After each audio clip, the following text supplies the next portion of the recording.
It's time to talk about tools.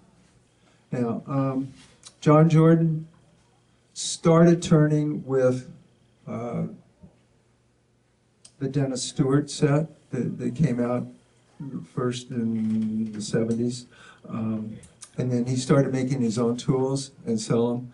And they're basically the same. He makes these in 3 different sizes, and I use the present tense because as far as I know, his wife is still running this part of the business. And he always sold direct. He didn't sell through craft supplies or anything like that. And you can go to his website, and I believe you can still buy them. He makes like 3 different sizes of sets. This is a picture of the largest set. What's different is he has he has 2 different foot tools. And then the Dennis Stewart set only had 1, but it's got a swivel adjustable tip on it, which is really useful. So that's one set that's out there, and they're extremely economical. His prices are much lower than any of these other things that we'll talk about. And simple. And you would use those, you could use them 2 ways. You could use them with what's called an arm brace, which is all he ever used. But you can also put it in a captured bar set, which I will show you in a little while. This is the hollow roller by Carter, this set. It's got the trap for the bar on the right there. Also a handle to use it as a handheld thing. And then that longer, heavier bar. And apparently that was,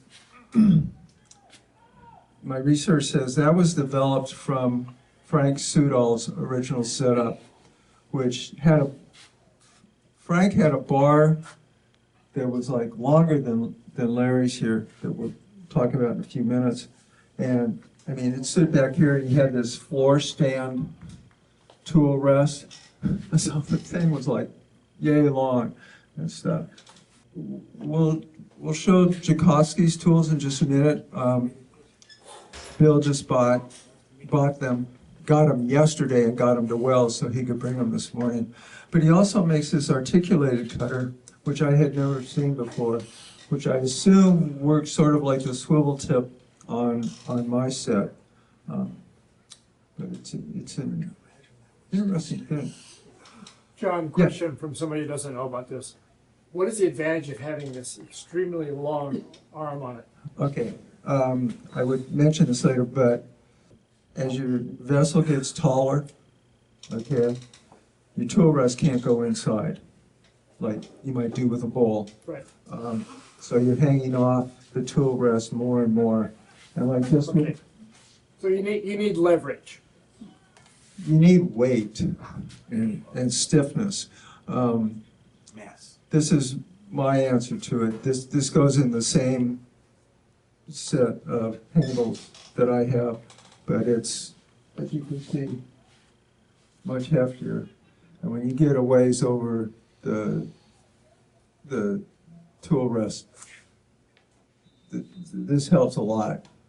So let's talk about the tools that everybody has brought in. And what I'd like to do is have people come up and just explain, you know, their setups, because I'm not familiar with some of them. We could start with Justin and his seldom used tools.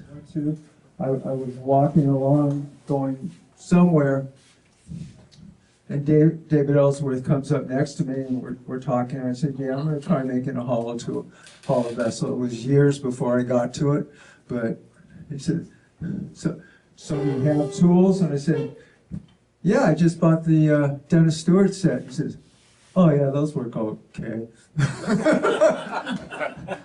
And I thought about it later and said, God, what an idiot. Anyway, so this dances? Yep. Okay, so, Simple, works. well, of course it works. And then a hook tool and a little scraper for, John, yeah, on that side scraper, yeah. can you point out the working part? Oh, it would be here and probably on the side here. Can't see. But it's not really for hollowing like a big thing. Makes- But you can get under a rim. Roy, you want to talk about your homemade stuff? And your semi-hollow vessel? I make what I call a semi-hollow vessel. Tools I had just wouldn't get in there. And I would hit the outside, whatever. So I started making my own. And I just got a handle that went with some little carbide tip tools, and I started making my own arms. And I'm a blacksmith, so it's pretty easy for me to heat something up in the forge and put a bend in it. And I did that one, and just different degrees of bend. And then I use bits that would normally be used in a metal lathe. And these are M42 high-speed steel, very durable, what a lot of the good lathe tools are made from. It holds up well, it's easy to sharpen. I cut them in half usually, and this is a little adapter I made to shape on the grinder. Gives you something to flat to put down, and I usually just kind of do a double round surface because I'm cutting one way this way and the other way on the inside, and it worked very well. And didn't cost hardly anything if you have a forge and everything. And a metal lathe and a few other things. Well, on that same note, I think Craft Supplies and probably others sell a very similar tool for $30 or something. If you don't have a forge, you can make one out of wood. When's your catalog coming out? Yeah. And then, sometimes I go way deep, make a super hollow thing, but I cheated like John did. This is 2 pieces. The flying saucer. Yeah. And that's track just to hide. When you see that metal band, does that always mean it's 2 pieces? No. That's just what we got. This has a band on it, but I mean, the joint in that one is under the band. Whereas this one, the joint is up here. So, Dan, you want to tell us about your set? Yeah, I started practicing doing some hollowing stuff. I started out with the Robert Sorby thing. It came with the lathe, and I got a nasty catch. The whole freaking actually, I was using a small tool and little tiny hollow form, and it whipped my hand and hit it. So then I chickened out, and so I bought this articulating arm setup, and I really like it. I get catches with this, but it holds itself pretty well. I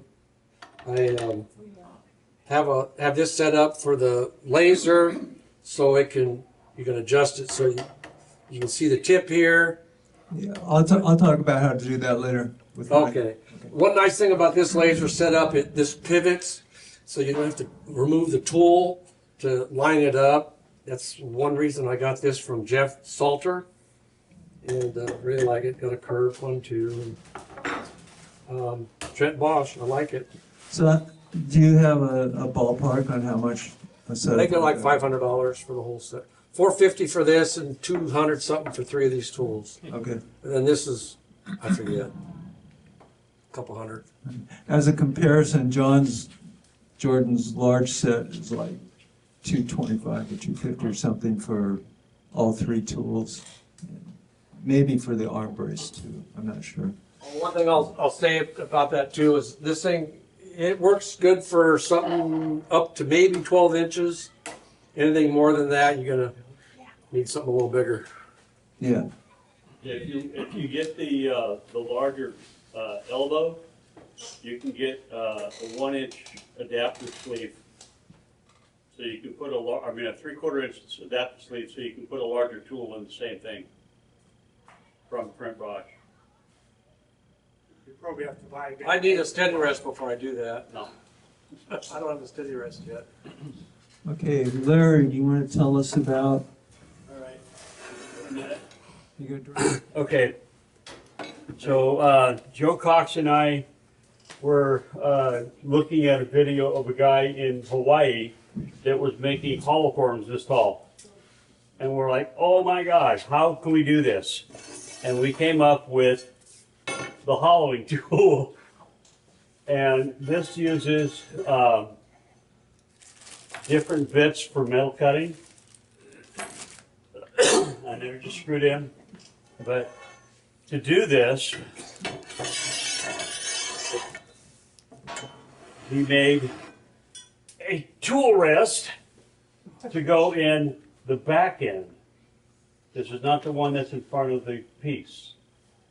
This goes in a separate banjo, tailstock off, and you put this at the end of the lathe with this in it sticking out here. And so it's sitting in here, and you've got it leveled so that the point of this is just about center or tiny bit less than center. And this tool is resting on this and on the one that's up next to your work. So it's solid and flat, so you can slide it back and forth and guide it and stuff, and it works really nicely. I've used it a few times and I really like it. I just don't use it anymore. So that's how I came up with that. And how tall are the vessels you're doing with this?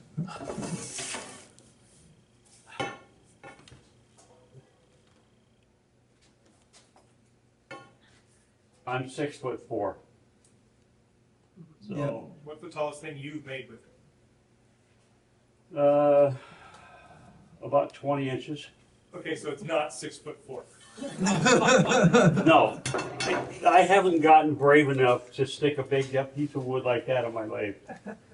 I mean, You gotta promised, have big balls to want to put a piece of wood this big on your lathe. okay. Kevin, you want to talk about yours? So I don't do a lot of hollowing yet. A few years ago, I was trying to hollow out a little pumpkin, and so I bought this. This is Easy Wood Tools. This is their large set. This is the number 3. This is the number 1, and there's one in between. That's the 2, of course. So this is, you can't quite get down into the bottom. This sort of opens up the hole a little bit. This goes further down. Unlike those, they're carbide tips. You can buy replacement cutters for them, or you can just rotate them around to get a sharp edge for a while. They tend to work well. I think they're better for smaller things. You can't get much further out than over your tool rest than that. So that's sort of, safely the limit that you can do with these. From what I've done so far, they work pretty well.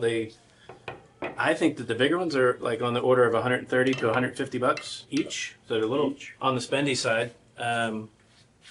But they often go on sale. If you're looking at various tool websites and stuff, you'll find 15-20% off sometimes. So they're not magnetic. So if you have a magnetic tool holder, they do not stick. They're not. I found out the hard way. And so this is the set of Joukowsky tools that, so it's got a high-speed steel cutter up here. Go on. Okay. And then this is the hook tool for that. Same cutter? Yeah, there's a screw here that you would take out and, I guess there's either a hole or a notch in the end of this cutter that would slip over or around this screw.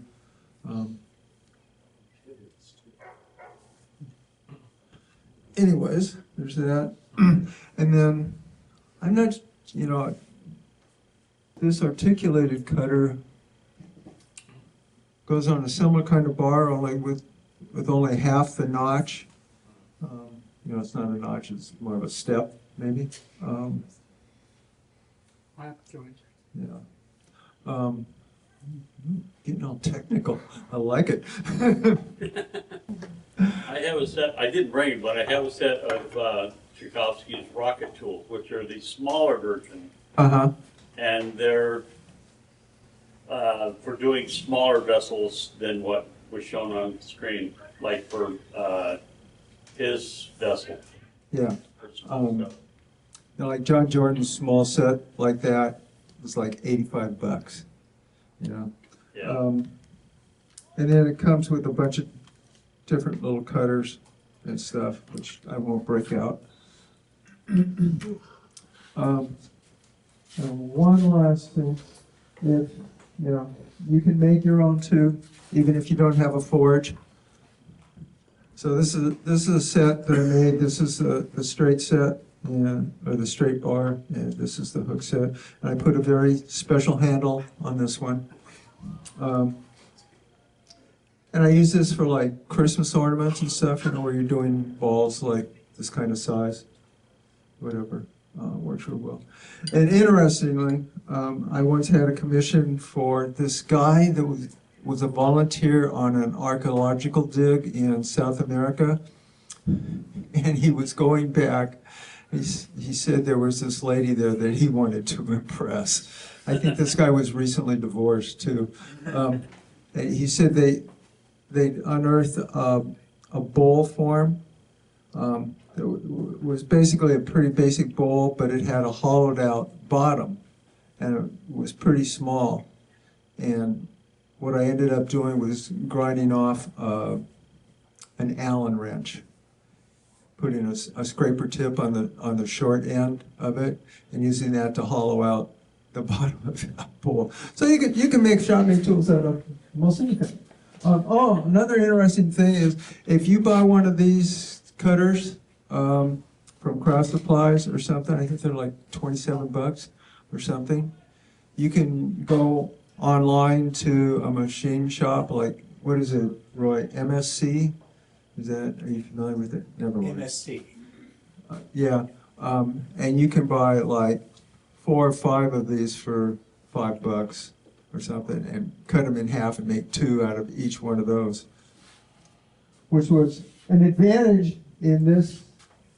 I lost one when I was doing this demonstration at my shop a few months ago, and so I ordered a bunch of bits, much more than I ever needed, but I promptly forgot where I put them.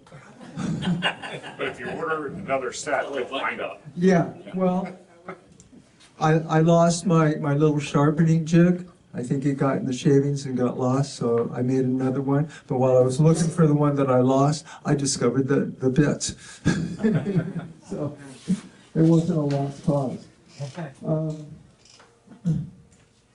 This is an interesting little adaptation. This is one of those Hunter carbide cutters. It's just on a little machine bit thing like I was just showing you, except it's notched out and tapped, so you can put this little tiny cutter on it. And I tried that. It fits in the end of my hollowing set like that, and you tighten the set screw down on it. I didn't like it. It didn't work well for me. That's getting back to Ubaldi's law. This big 1-inch bar for deeper hollowing comes with a hooked piece that fits in the hole in the end and tightens down with a couple of screws and a straight one. So it does everything.